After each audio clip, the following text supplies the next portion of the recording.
Alors ce Bonjour matin, au Mathilde. moment de plonger dans votre boîte à archives, vous vous êtes demandé depuis quand on parlait des oligarques russes. Oui, parce que depuis que leur président a déclaré la guerre en Ukraine, leurs biens sont dans le collimateur de l'Union européenne et des États-Unis, qui, pour faire pression sur Poutine, voudraient geler leurs avoirs. Mais d'abord, un oligarque, c'est quoi ? C'est ça. C'était le temps de leur splendeur, l'automne 96. Les oligarques venaient de faire réélire Yeltsin et pour les remercier, le tsar Boris les laissait se partager les richesses industrielles de la Russie. À la fin des années 90, donc, au moment de la dislocation de l'URSS, un système se met en place. Certains s'enrichissent en s'emparant des affaires en lien avec le pouvoir politique. C'est ce qu'on appelle des oligarques.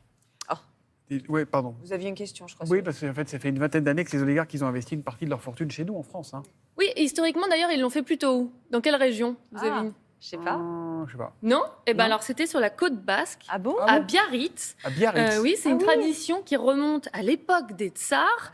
Et puis très vite, bien sûr, ces nouveaux riches sont attirés par le soleil méditerranéen. Et voici comment on les présente en 1994. Valentina est une femme comblée. Elle vient de passer une semaine sur la Côte d'Azur dans un 4 étoiles. Un premier voyage sur la Riviera où elle a pu dépenser sans compter son argent de poche en dollars. J'ai dépensé 3 000 $, What did you plus do? de 15 000 francs. Très chic, cette nouvelle clientèle ne remplacera pas les Émirats arabes du Golfe. Mais ces Russes ne sont pas des touristes occasionnels. Ils ont envie de s'offrir 2 à 3 escapades de ce type par an. Un tour opérateur marseillais a trouvé le filon depuis 9 mois. Toutes les semaines, un charter moscouniste débarque sur la Côte d'Azur avec ceux que l'on surnomme déjà les nouveaux nababs. Voilà, la Côte d'Azur, la nouvelle destination privilégiée de cette clientèle bling-bling qui fait exploser l'immobilier. En 2008, un Russe s'y offre même la villa la plus chère du monde. Est-ce que vous voulez voir à quoi ça ressemble ? Ah, On peut volontiers. voir. Allez-y. Plaisir des yeux. La villa Léopolda et ses 7 hectares de jardin élue demeure la plus chère du monde. Le montant annoncé donne le vertige, 500 millions d'euros, l'équivalent de 6 Airbus A320. Qui peut donc s'offrir un tel bijou ?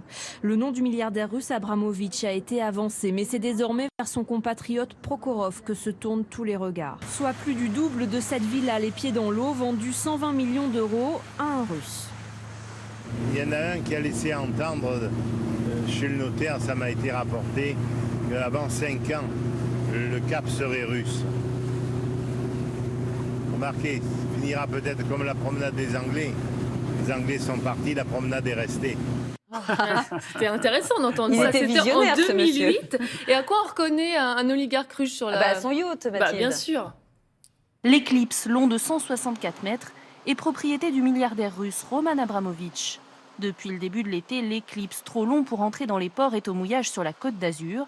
Alors cet après-midi, sur la plage d'Antibes, difficile de ne pas y prêter attention. On s'imagine des stars, on essaie de regarder de loin, de voir un peu, par exemple avec les appareils photos, si on voit des gens dessus. Bon, on a tout simplement envie d'y être dessus. En 2013, ce yacht faisait encore rêver. Depuis, Roman Abramovitch est en situation délicate au Royaume-Uni. Il vient de mettre en vente son club, celui de Chelsea. Ouais. Il a toujours sa villa de luxe au Cap d'Antibes. Son yacht, lui, a pris le large. Celui de son compatriote Igor Sechin, à la tête du 2e plus gros producteur de pétrole de Russie, n'a pas eu le temps de faire la même chose, il n'a pas eu le temps de prendre la fuite. Il a été saisi in extremis par les douaniers français à La Ciotat, c'était la semaine dernière, voilà, on le voit ici. Valeur estimée 120 millions de dollars. Waouh. À ce jour, seulement 5 navires appartenant à des oligarques russes ont été saisis par les autorités françaises. Et hier, l'Union européenne a ajouté 160 Russes sur la liste noire, la liste des sanctions.